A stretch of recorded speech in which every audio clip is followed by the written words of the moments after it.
Good day, fellow investors. In the movie Forrest Gump, Forrest's partner invested in a fruit company, and Forrest never had to think about money ever again. If you invest in Apple now, will that be the case for you? I'll discuss Apple's business, how are the fundamentals of the company, how are the fundamentals compared to the stock market, and what are the market's expectations? Can the stock go to $200 or will it see again its lows below 100? Let's start with Apple's stock price. It performed phenomenally in the last 12 months. Apple's stock went from $92 12 months ago to the current $155. This represents an increase of 68% in 1 year. That's a huge jump for any stock. However, such a surge is not unusual for Apple. It behaves in cycles. The second chart shows how Apple is really related to expectations about its products. In 2012, Apple had good iPhone sales and it launched the iPod. The stock price surged to $100. But then 2013 sales weren't that good, the growth was slower and the stock price fell around 40%. In 2014 the same happened again.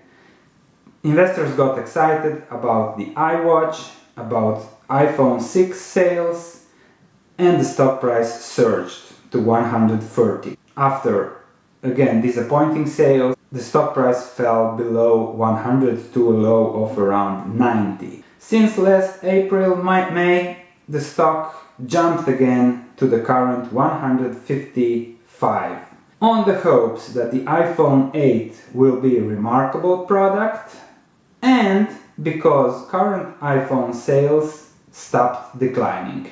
The question is, will Apple stock continue to go up? Or will it fall back to its normal cyclicality and drop to 100?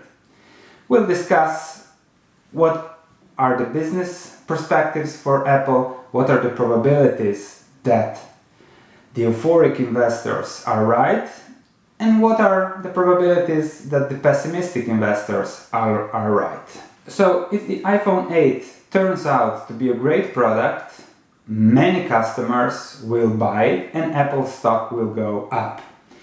This is especially the case because, as you can see in this chart, a lot of people have still old iPhones, older than 2 years I mean. Currently almost 250 million people have an iPhone that's older than 2 years. And the number is expected to increase to 300 million next year.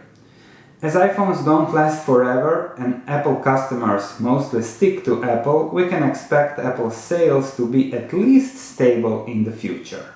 Even if Apple just shows some exciting piece of hardware at tomorrow's World's Developer Conference, the stock price could go up significantly.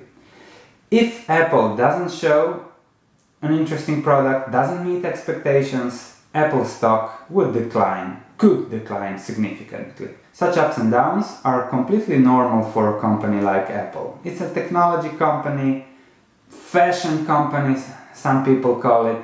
So it's completely normal that investors get excited about one product and get pessimistic over slowing sales about other products. But there is always the possibility that Apple delivers on some huge new products, some innovation like it was with the iPod, with the iPhone, iPad and all other interesting innovations. One innovation shown in this picture that I borrowed from the United States Patent and Trademark Office shows a potential future innovative product. If Apple can produce a mobile phone that has the same power as a computer and then cheaply sell a laptop case that's just a screen and a keyboard, that would be revolutionary. And I bet investors would be very excited and the stock would easily go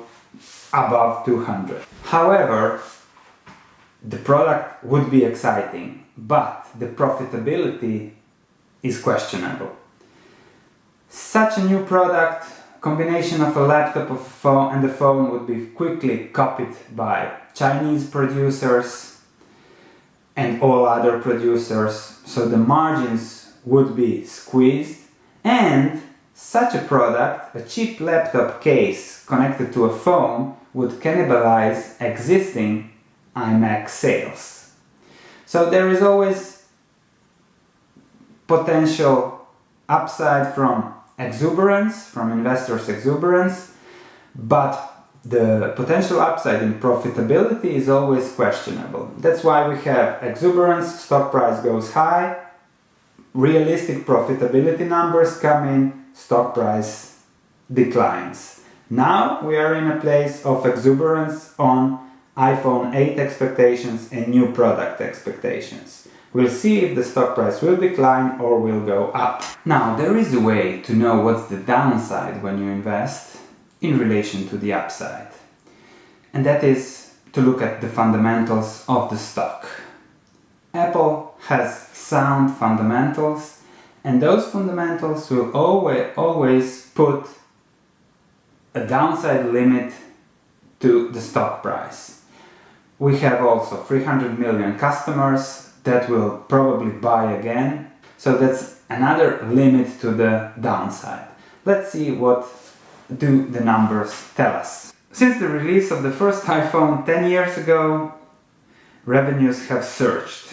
However, in the last 3 years, revenues and earnings growth has stalled. Trailing revenues are 220 billion, while earnings per share are at $8.58. Apple's price to earnings ratio is 17.9. Apple has a dividend yield of 1.5%, and Apple has a huge amount of cash. In total, 257 billion on its balance sheet. But Apple has also 193 billion of debt, because Apple's cash is stashed around the world. In order to bring it back to the US and pay out a dividend, Apple would have to pay 35% tax on the cash that's repatriated from outside the US. This is a clear example of double taxation, completely logical, but that's how things are. Now, many investors expect that President Trump will vote a tax overhaul that would allow companies to bring back their cash without or at a very low tax rate. This would push Apple's stock price higher, much higher, because Apple would have 250 billion to distribute. They will pay the debt later, so probably there will be a huge dividend and more buybacks. So that's one extreme positive coming from Apple's fundamentals. On top of the cash that's stashed around the world, Apple also buys around 35 billion of its own stock in order to lower the number of outstanding stocks. The lower the number of outstanding stocks, the more value to one stock. So as they spend 35 billion on buybacks, the yield from buybacks is around 4.5%. When you add it up to the 1.5 dividend yield, you as an investor, as a long-term investor, can expect a 6% yield from Apple every year, which is a good yield. In comparison to the market, Apple's price-earnings ratio of 17.9 is much lower than the S&P 500's 25.5. So Apple is a much better investment than the S&P 500 or other companies with higher price-earnings ratios. So to conclude about fundamentals, we have 300 million customers that will come back again. We have 257 million in cash waiting to be distributed to shareholders. We have a very profitable company. We have a 6% dividend yield. So I would say that the lowest limit to where Apple stock can go is 90-100, because then the yield will be 10% and that's a great yield, as sales are expected to be, at least in the negative case, stable in the future. On the positive side, if the new iPhone is really a great product, if there will be some new hardware that Apple will sell and investors get excited about it, we can easily see Apple go to 200 and beyond. So to sum up, if there is a recession, Apple stock can go to 190. Sales will slow down a bit, earnings would fall, and you can see it at 80, 90, 100.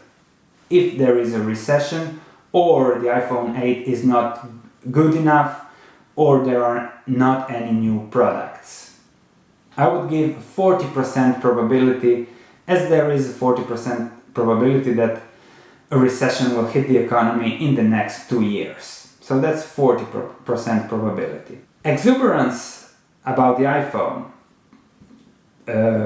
tax repatriation holiday, so where Apple would be allowed to bring back its cash at a low cost, the stock would quickly go to 200 and above. And I would also give a 40% chance that that happens. And 20% chance that Apple's stock price remains at these levels. So for traders, you have to know there is a chance that the stock goes much higher, there is a chance that the stock goes much lower. Investors, on the other hand, they know what to expect from Apple. They can expect a 7, 8, 6, 7, 8 percent yield for the next 5, 10 years, as Apple has become a dominant, stable player in the market. I do not own the company. I have no plans on buying Apple stock. I was a buyer at 100 and I tried to buy it lower, below 90, but I did not manage, and I sold at 115. So if the stock price falls down again to 100, I will be a buyer again, as I want a 10% yield on my investments at least. Perhaps I will then keep it for a while longer in order to enjoy the potential appreciation that the stock offers when investors get exuberant about new products.